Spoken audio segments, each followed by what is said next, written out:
It is the 30th of November, and our reading this day in Baptist history is The Courage of the Radical Reformers.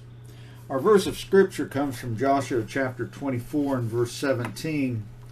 For the Lord our God, He it is that brought us up and our fathers out of the land of Egypt, from the house of bondage, and which did those great signs in our sight, and preserved us in all the way wherein we went, and among all the people through whom we passed.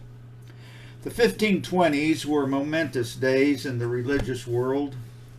Martin Luther was declared a heretic and was excommunicated in 1520. Luther finished the translation of the German New Testament in 1522. Zwingli abolished the Catholic Mass at Zurich in 1524. William Tyndale's translation of the New Testament was printed by Peter Schoeffer at Worms in 1525. And in 1528, Balthasar Hubmaier, the Austrian Anabaptist, was burned at the stake in Vienna. The Reformation was in full bloom, but the Anabaptists, who had preceded the Reformers, were to be delusioned at every turn. Rather than finding co-patriots in the battle for truth, our Anabaptist forefathers discovered that they were in a pincers movement with Rome on one side and the Reformers on the other. Rather than being considered colleagues, the Anabaptists discovered that the Reformers looked upon them as combatants.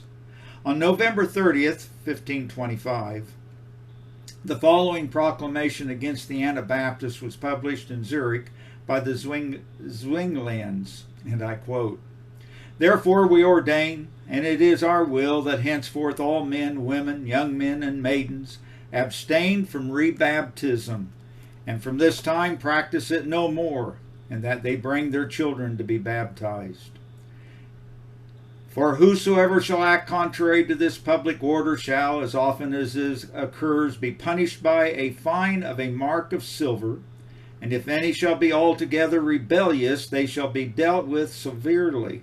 For we will protect the obedient, and punish the disobedient, according to his deserts, without further forgiveness. End of quote.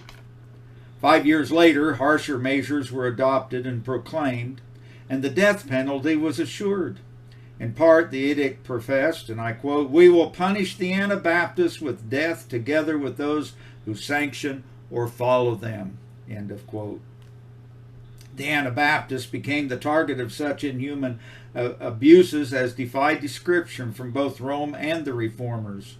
William Jones wrote his History of the Christian Church in 1826.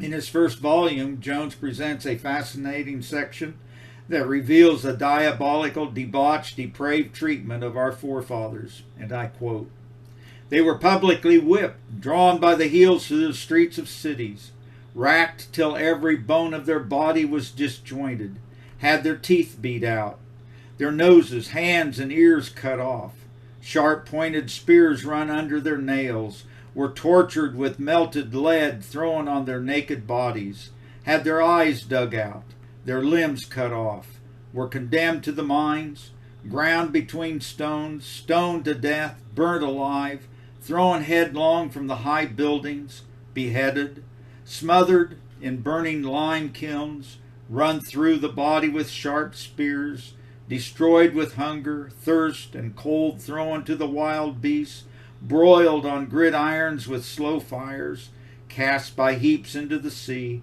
crucified, scraped to death with sharp shells, torn in pieces by the boughs of trees, and in a word, destroyed by all the various methods that the most diabolical subtlety and malice can devise. End of quote.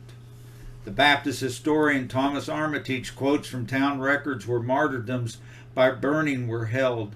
The following is a direct citation, and I quote, Some of the town expenses attending the execution of Peter are found in the town records.